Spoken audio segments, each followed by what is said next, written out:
and I always talk about maybe the start of our rival, because we had a driving contest on the first tee, and Arnold drove it on the green, and I drove it over the green, so I won the driving contest. Really, the prime of most golfers is 33, 34, right in that area. However, as you say, Gary won young, I won young. He was a monster, not in the way you think. Jack Nicklaus never threw clubs or cursed at officials. He didn't cheat or break rules, but throughout his life, he encountered forces so dark, so calculated, so relentless, that they tested not just his golf game, his very soul. The Golden Bear didn't just beat players on the fairway, he survived them. And when you hear the stories of the 7 men Jack Nicklaus once named as the true evils he faced, you'll understand why his legacy isn't just about 18 majors. It's about surviving forces that tried to destroy him. If you're into legendary golf drama and the untold stories behind the greatest golfer of all time, give this video some hype right now. This is the real history that shaped the game. The most recent battle in Jack Nicklaus's life didn't happen on a golf course. It happened in a courtroom in Florida, and it revealed a darkness that went far beyond anything he faced from a competitor holding a golf club. Howard Milstein was a New York billionaire banker, and he became the architect of what can only be described as a conspiracy to erase Jack Nicklaus from his own life. This wasn't sporting rivalry, this was corporate betrayal at its ugliest. In 2007, Nicklaus sold his name, image, and golf course design business to the Nicklaus companies for $145 million.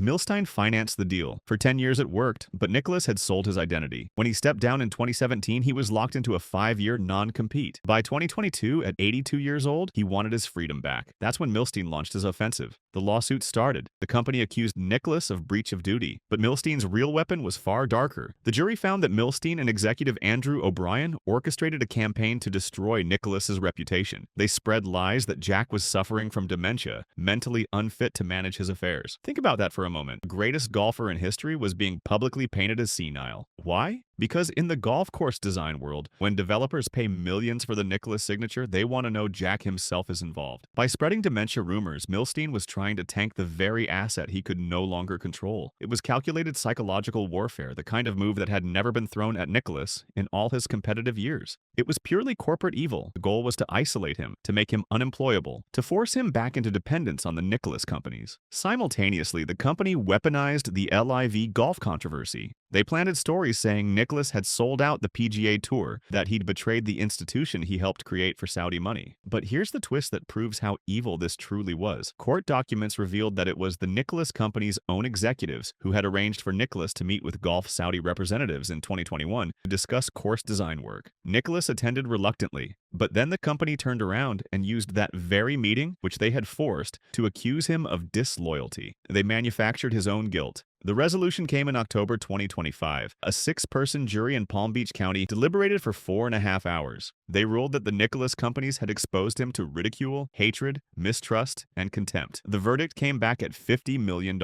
Nicklaus's attorney said he deserved better than what he got, and that Jack had been vindicated. When Nicklaus spoke about it, his words were simple. He said it was a big load off his shoulders, but beneath that calm exterior was a man who had just survived the most vicious attack of his entire life. Unlike the golfers who tried to beat him with better shots, Milstein tried to erase him with lies, and he failed. If Howard Milstein represented courtroom threats, Greg Norman represented betrayal from within. For decades, Nicklaus and Norman were close. They designed courses together, shared South Florida. Nicklaus counseled Norman through major championship near misses. Norman was the protege who looked up to the king. Then came Lev Golf, bankrolled by Saudi money, designed to smash the PGA Tour, the very institution Nicklaus helped build. Norman became commissioner, no longer the protege, but the revolutionary trying to burn down Nicklaus's house. In 2022, Norman made his move. He didn't want Nicklaus to just play in LAV. He wanted him to lead it. He wanted Jack's name, Jack's credibility, Jack's immense authority to legitimize the Rebel League and bring legitimacy to Saudi-backed golf. The offer came in at over $100 million. It was staggering. It was tempting. And Nicklaus said no. He said it once verbally and once in writing. His reasoning was rooted in something deeper than money. Jack Nicklaus had helped start the PGA Tour. He had been part of creating the institution that defined professional golf. That meant something to him. Loyalty meant something to him. Norman's reaction was visceral. In an interview with the Washington Post, he attacked his former mentor publicly. "Jack's a hypocrite," Norman said. 100% truth. When he came out with those comments, Norman claimed, "Jack must have a short memory." Norman dug up old quotes where Nicklaus had supposedly said, "If it's good for the game of golf, it's good by me." Norman was trying to weaponize Nicklaus's own words against him. He pointed out that Nicklaus was being sued by his own company, largely because of business dealings with the Saudis. Norman was conflating the company's forced meeting with Nicklaus's intent. twisting the facts to make his mentor look corrupt. This attack wasn't just about business disagreements, it was personal betrayal. Norman was attempting to erode the moral authority that surrounded Jack Nicklaus. He was trying to make the golf world believe that Nicklaus's integrity was a fiction, and in doing so, Norman was attacking the very essence of who Nicklaus was. For a protege to publicly label his mentor a hypocrite after decades of friendship represented a kind of evil that Nicklaus had never encountered from anyone he trusted. Before the wars in the boardroom and the courtroom, there were wars on the fairways. And among all the rivals Nicklaus faced, Lee Trevino occupies a unique and terrifying space in his memory. Trevino was the only player Nicklaus never seemed to intimidate. While other golfers wilted under the pressure of facing the Golden Bear, Trevino laughed. This irreverence made him almost psychologically evil. Nicklaus played with cold, sterile precision. He required absolute silence. He needed stillness. Trevino was pure chaos. The Merry Mex talked constantly. He joked with galleries, caddies, and opponents. This wasn't just personality. It was a weapon, carefully deployed. Trevino understood something fundamental about Nicklaus. Jack thrived on intensity. By injecting levity and noise into the arena, Trevino disrupted Nicklaus's bubble, that sacred mental space where the Golden Bear performed his magic. Nicklaus himself admitted it. He said he had a hard time driving with his rifle when Trevino was talking. It was the difficulty of maintaining intense focus while someone was actively trying to dismantle it. The defining moment came at the 1971 U.S. Open playoff at Marion Golf Club in Pennsylvania. The pressure was suffocating. Nicklaus was the heavy favorite. He was stoic. He was ready to win another major. Then, moments before they were to tee off on that 18-hole playoff, Trevino reached into his bag and pulled out a rubber snake. He tossed it at Nicklaus. The gallery erupted in laughter. Even Nicklaus laughed, but something broke in that moment. The spell of tension, the very atmosphere that Nicklaus used to suffocate his opponents, was shattered. Trevino had humanized the moment. He had turned the intensity into a joke. Then he beat Nicklaus in the playoff. Trevino was open about his strategy. He said it plainly, "I can't beat Nicklaus playing his game, so I just try to talk him out of it." This admission reveals how calculated his antagonism was. He refused to worship at the altar of the Golden Bear. He refused to allow Nicklaus to control the emotional landscape, and his game was perfectly designed to thwart Jack. Trevino hit a low, hard fade, a bulletproof shot under pressure. Nicklaus hit high, soaring draws. On the wind-swept links or the tight fairways, Trevino's ball flight was often superior. He was the smiling villain who weaponized laughter itself. Trevino beat Nicklaus in multiple majors, denying him championships at the 1971 U.S. Open and the 1972 Open Championship when he famously chipped in on the 71st hole. The psychological warfare never stopped. Years later, Trevino would use slow play penalties against Nicklaus as evidence that even the great Jack wasn't above the rules. The rivalry began at Turnberry in 1977. For 36 holes, they separated themselves from the field. Watson shot 65-65. Nicklaus shot 65-66. Watson won by 1. Nicklaus had played his best golf and still lost. Watson had looked him in the eye and refused to blink. The antagonism peaked at the 1982 U.S. Open at Pebble Beach. Nicklaus sat in the scoring tent, believing he'd won his 5th major. Watson faced a seemingly impossible chip from deep rough. He chipped in for birdie. The shot broke Nicklaus's heart. When Watson walked off 18 as victor, Nicklaus grabbed him and whispered, "You little SOB, you did it to me again." Watson forced Nicklaus to confront mortality. He forced Jack to understand that even greatness has limits. The duel in the sun at Turnberry remains one of the greatest golf tournaments ever played, a moment when two titans collided and the younger one prevailed. Watson denied Nicklaus majors at the 1981 Masters and again at the 1982 U.S. Open, always arriving when Jack believed the prize was his. That's what made Watson the temporal usurper, the evil of time itself incarnate in a human form. To the young Nicklaus in the 1960s, Palmer was the leader of a hostile force. This was class warfare on grass. Palmer was the working man's hero. Charismatic, chain-smoking, aggressive, he played with a reckless abandon that made him beloved. Nicklaus was the country club prodigy, heavy-set, distant, methodical. When Nicklaus turned pro, he was viewed as the intruder coming to steal the king's crown. At the 1962 U.S. Open at Oakmont in Palmer's own backyard, the crowd was merciless. They called the 22-year-old Nicklaus Ohio Fats. They cheered his mistakes and booed his successes. Fans stomped on the ground when it was Jack's turn to putt, trying to disrupt his concentration.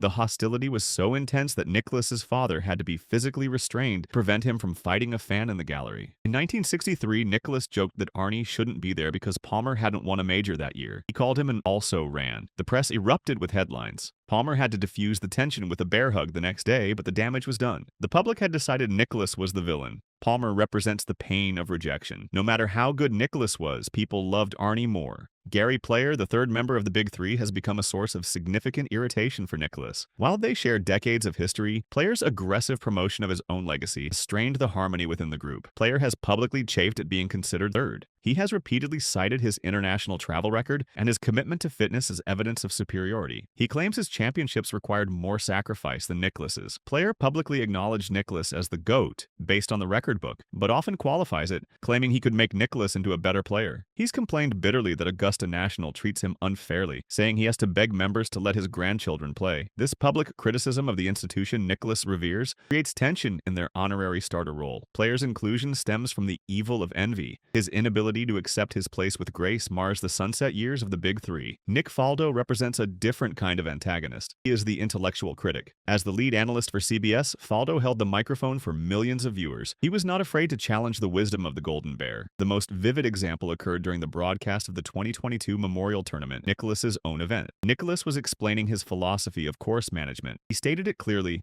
don't ever aim the ball at trouble, don't ever aim the ball at out of bounds, don't ever aim the ball at a lake. This had been Nicklaus's teaching for decades. Faldo on live air interrupted and contradicted him. Mr. Hogan said you aimed at the trouble and then worked it off the trouble, Faldo retorted. Like you'd aim at the lake and fade it off it. This moment was significant. In the world of golf, correcting Jack Nicklaus on strategy is like correcting Einstein on physics. Faldo, however, holds himself as a tactical genius in his own right, with 6 majors to his name. Faldo represents technical evil. He champions a mechanical, Hogan-esque approach to the game. Nicklaus played with feel and instinct. By publicly challenging Nicklaus on his own broadcast, during his own tournament, Faldo attempted to erode the aura of infallibility that surrounds Nicklaus's golf intellect. It was a clash of egos, with Faldo refusing to defer to the master. When you step back and look at all 7 of these men, a pattern emerges. They represent distinct eras of antagonism in Nicklaus's life. There was the era of the body in the 1960s and 1970s. Palmer and Trevino were his enemies. The battle was physical and visceral. They fought him with crowds and charisma and psychological games played on the course itself. Then came the era of the mind in the 1980s and 1990s. Watson and Faldo were his enemies. The battle was strategic and temporal. They fought him with superior play and intellectual challenges, threatening his record and his ideas. Finally came the era of the name in the 2000s and present. Milstein, Norman, and Player are his enemies. The battle is legal and reputational. This is the most dangerous phase because the attacks aren't on his golf swing anymore. They're on his integrity, his mental competence, his legacy, and his very right to exist as an independent human being. These 3 represented existential threats in ways the others never could. Despite every one of these antagonisms, Nicklaus has largely prevailed. He outlasted the hostility of Palmer's fans to become the beloved grandfather of the game. He survived the psychological warfare of Trevino and kept his record.